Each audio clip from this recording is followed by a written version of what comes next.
You how to edit portraits.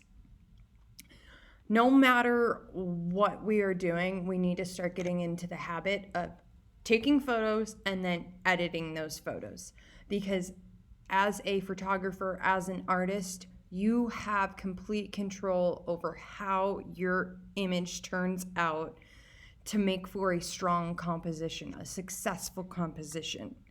And in portraits, depending on what type of portrait you're working in, if it's like a glamour shot, we definitely want to make it a perfect portrait in whichever way.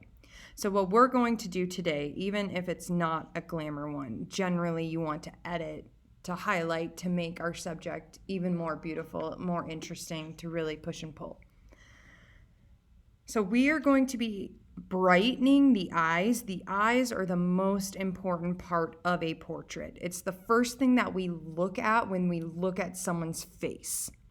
And when they're nice and bright, it will draw our attention in no time.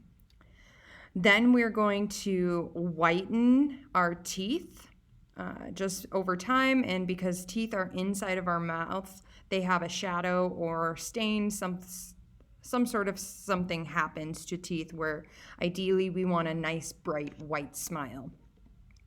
Then we're going to be editing the skin, getting out some imperfections like blemishes, wrinkles, things like that. We can play around with adding some color to the lips, maybe adding more eyelashes in as well. Really, the options are endless. The possibilities are endless with what you can do to an image.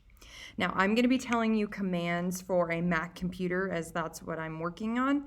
I will link a handout if you're working on a PC for the commands for that. So you'll want to have that printed off, have it open in a tab for you to see what your commands are. But if you're on a Mac, awesome, follow along with what I do.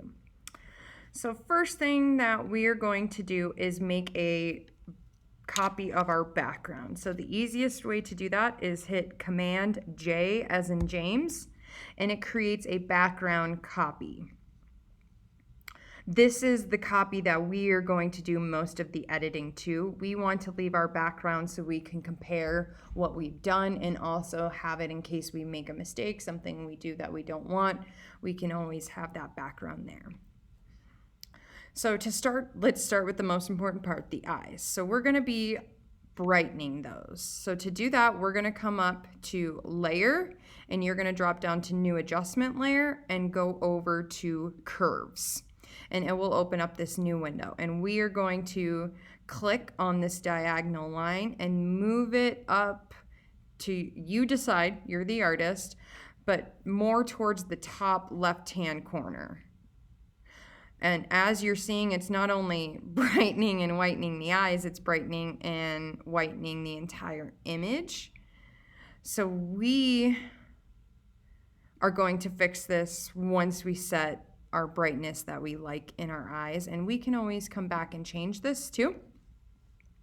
But over here in our layers panel, what we're going to do is click and move this layer underneath our background copy.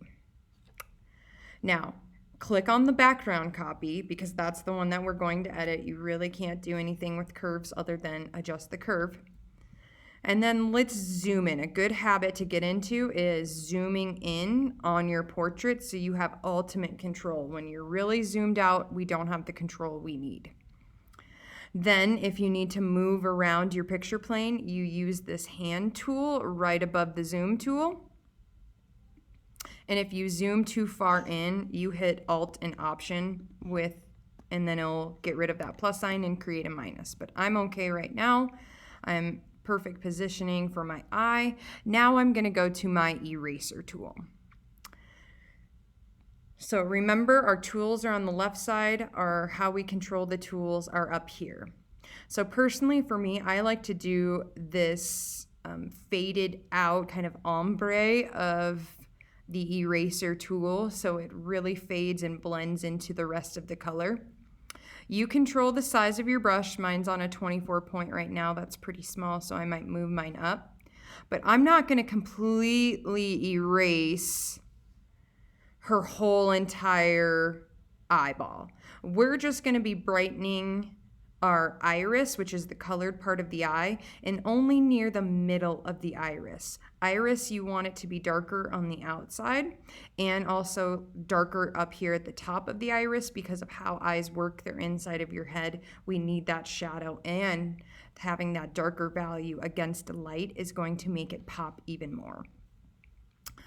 So I'm going to turn up my hardness. We'll see a little bit. You can also play with the opacity too, of how much an effect it is going to have. So maybe I'll turn mine down for now. And then I just go over my eye where I would like to lighten and brighten. And already it's popping so much more. If I go out with my zoom tool, compare the other two, which it looks creepy on its own. Maybe I have too much brightness going on. I can adjust that after the fact. So let's do the other eye. Same thing, eraser tool right here, right underneath the clone stamp tool. And then erasing. And we brightened. Let's zoom out holding Alt Option. And wowza, those are really bright. We can compare what we've done by over here in our layers panel. We can hit the curves layer, that eyeball, and see how much it's changed already. So for me, that might be too much of a brightness. So what I can do is hit my curves layer, and then you go into properties and it will bring up that window again, and I can adjust my eyes again. So we started here, maybe even just a little bit. That makes a huge difference in the brightness.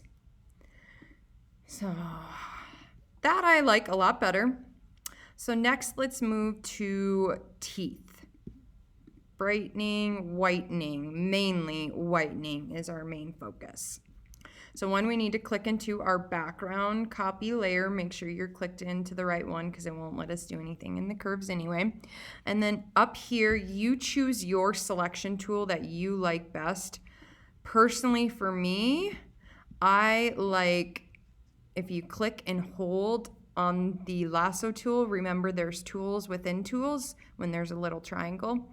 I like the magnetic lasso tool to select because it's a smart object. It can pick up in the differences of pixels of colors and value. But to start, you click, and then depending on your internet, mine's a little slow right now. There we go. It will start, and I'm not clicking right now. Now I clicked and it creates a square just in case it's fighting you on recognizing the pixels. I click with my mouse once, and then I'm able to change direction with my selection tool.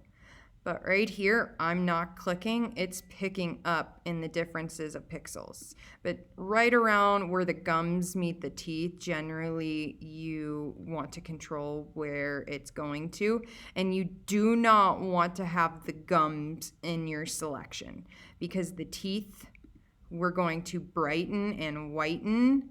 The gums will look really fake and gray and not correct if we select the gums. So slowly drawing around the tool or around the teeth. You choose as much as you'd like. See, my smart tool is going right around these edges right here where it has a hard time picking up. I just click it, click my mouse once, control what we do.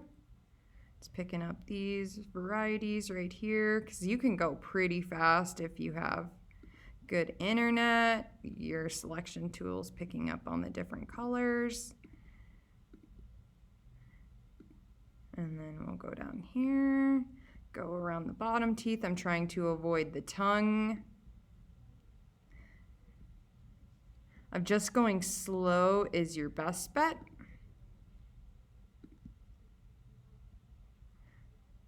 And if it doesn't pick it up, I just move my mouse back. And then to end your selection, you double click until you see the marching ants. If for some reason you click too much, go back into your history and just click your lasso select. So I'm going to show you a couple different ways to brighten teeth and make them whiter. The first way is the easiest way. So if we go over here in our tool section, we're going to click and hold where the dodge tool is, but we're going to move down to the sponge tool. And then remember up here at the top, we control the size. And because I've only selected the teeth, that is the only thing that is going to be affected by this tool. So going over, ooh, burn tool's not, or the sponge tool's not working out the way that I want, making it more yellow. That's not nice, pretty right now. It is supposed to whiten it.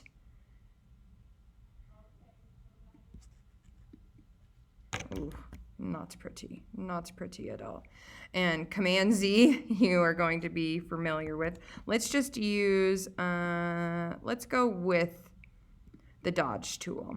The sponge tool is supposed to lighten and brighten, but a little bit different on Photopea than Photoshop. So the dodge tool is brightening it, and notice only affects my selection area. Even if I go into the gums, it's not affected. But I can brush over my teeth as much as I want. And then let's zoom out to see what we have done. So very much white, very, very white, which they'll look like veneers, they'll look like porcelain teeth. Personally, for me, I don't like how fake that looks. So I'm gonna undo by Command Z, and then I'm gonna show you the other way, which we are going to keep our selection, and then we're gonna go Image, Adjustments, and then we're gonna go down to Hue and Saturation. Now, when teeth get discolored, generally they become a yellowish color. So we're gonna go down to the yellow in the range and remove the saturation, which means we're taking down the color, as if you remember when we learned about color theory. Take down the saturation, and now it's not going to have that yellowish tint. I can turn up my lightness, which how light it is. Select OK when I'm happy, and then I could unselect, unselect.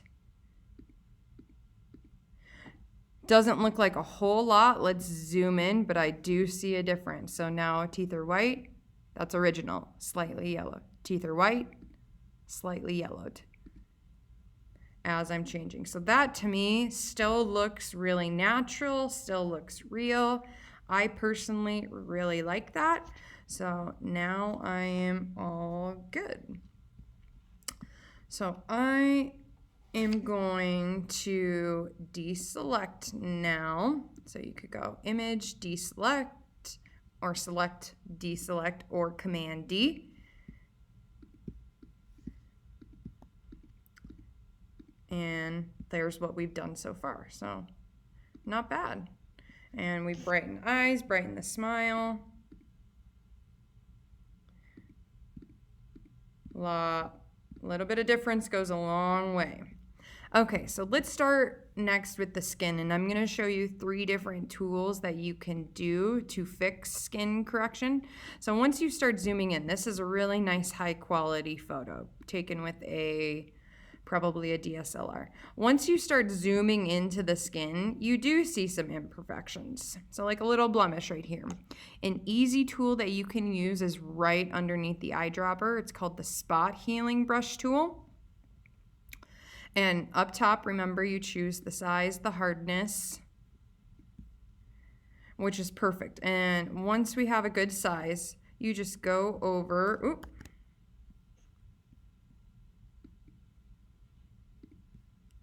Spot Healing Brush Tool. It's coming up with a pink color because that's what I selected down here for my material for my lips when I was practicing earlier. Yours will probably be black, so let me match yours with our Spot Healing tool. Oh, zoom back in. Let's go over here and just keep moving around the skin. Oh, some blemishes, some pores also too, especially if you're doing like a glamour shot. You want to make people look poreless. They don't have pores. They don't have blemishes. There we go with the black right there because I selected it. And it will take a little bit. Thinking. My internet's a little slow. And then it will fix it. All my blemishes are gone, which is great. Easy fix for skin. But sometimes the spot healing brush tool fights us. And like if I were doing these wrinkles right here, especially around this hairline, sometimes pixels can get confused. More in Photoshop than what I've been seeing in Photo P. But sometimes spot healing brush tool just fights us and doesn't work the way that we want. So we may want to use another tool. So we'll wait for this to fix and then I'll show you another one. So wrinkles are going away. We're making her look younger, more fresh. So another tool that you can use is called the clone stamp tool, which I really like the clone stamp tool. Just for control aspect, I get to decide what it's replacing it with. So with the clone stamp tool, you have to hit Alt Option and it comes up with this plus sign. And that is your reference point. So I'm gonna click right next to my wrinkle that I like, and then I'm gonna move my mouse where I'm trying to cover it up. And if you notice, once I get going underneath my circle right there, there's a tiny gray plus sign. That's my reference point, which I can go in. There you can see it easier in the darker areas and go there. But downfall with the clone stamp tool is you can see the edges a little bit. So I'm gonna go back up here, maybe adjust my opacity a little bit too, so I have it to blend easier, almost like an overlay. And then same thing, I like to have this kind of gradient work right here when I'm using the clone stamp, just so it fades and blends a little bit easier than here. And you just click and go over. Might take a little bit of practice because of the highlights in the skin from the different areas. You may have to adjust. I'm constantly changing where my reference point is, maybe going into my opacity because now I'm in a lighter value and adjusting that where I think appropriate, maybe doing an overlay of a lighter value, really just trying to blend is what I'm after. So let's take a look at what we've done, what we've done. And we see a little bit of those inconsistencies when I zoom out. You don't see those tiny little pixel changes. The last tool that I'm gonna show you is very similar to the clone stamp tool, but it knocks out a large area in a short amount of time, which I like this tool. I was playing around with it with eyelashes. Let me go to the other eye. Just personally for me, I like it. So the other tool, if you click and hold where the spot healing brush tool is, we're gonna go down to the patch tool. So with the patch tool, you draw where you want to be changed. So I take my mouse, I draw, okay, I want an eyelash right here. So then once you get the dotted line up here, you click and you drag where you want your reference point to be. So maybe I want another eyelash right in here. I'm gonna try to go for thicker, fuller eyelashes. I'm just moving my mouse over and boom, I'm getting more eyelashes without having to free draw those in, which can be really not fun.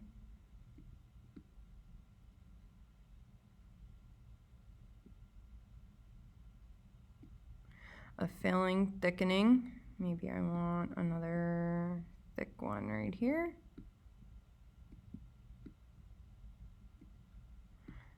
Maybe I'll do a thick one over here. Let's check to see what we're doing. Little by little, where you just draw where you want some more stuff. Ooh, okay, let's go over here. Ooh, let's go the big eyelashes. Or I want more eyelashes right in here. Clicking and dragging to move down and really just trying to keep the flow in. Let's check to see what we've done. Oh yeah, a few more. Fuller, thicker eyelashes by using the patch tool. Let me bring in my light eyes. So turning to be a really nice portrait so far. Let's do some coloring maybe on the lips that we like. Which to do that, I'm gonna hit my brush tool, which is right here. That looks like a little paintbrush. And then let's check our color that we have. Yep, that's our black reference. So you double click on your color that you want, change your color. Maybe we want to go for a bit more of a pinky look on her lip. Change the color that you want. And right now, my opacity is 100%. So if I color over the lips, I get a solid purple, which I don't want. I want to keep my values and create the 3D-ness. So I'm going to take my opacity way down to maybe like 25-ish%. Bring up my size, maybe even doing my gradient look right there. Now I need to adjust my size back up. And now I can overlay. I have a nice soft gradient. I can still see the value underneath to keep my 3D-ness. And now I'm changing her lip color to a pink, more like a lipstick that she is wearing. I'll have to do a smaller brush down there. I don't want to get the gums at all. Oop, that didn't look pretty. Let's do a smaller brush. Command Z is gonna be your best friend. I mess up all the time or realize I don't like what I've done, so feel free to always change. Like that was a little too brash, so I took it away right away after I saw what it did. And then let's zoom out and see how we've changed the color of her lips. Definitely looks like she's wearing lipstick now without it being that brash big color. So there's lots of different ways that you can manipulate your images with the tools that I've shown you. For your assignment, you're going to be editing 3 of the photos that you took last week. Have fun with it. If you have any issues, please do not be afraid to reach out with anything, questions, comments. If you're working with Photoshop, there are tutorial links and videos for you to follow and go along with. Have a good one. Enjoy. This should be a fun thing. We should spend about 30 minutes per photo editing. Have fun.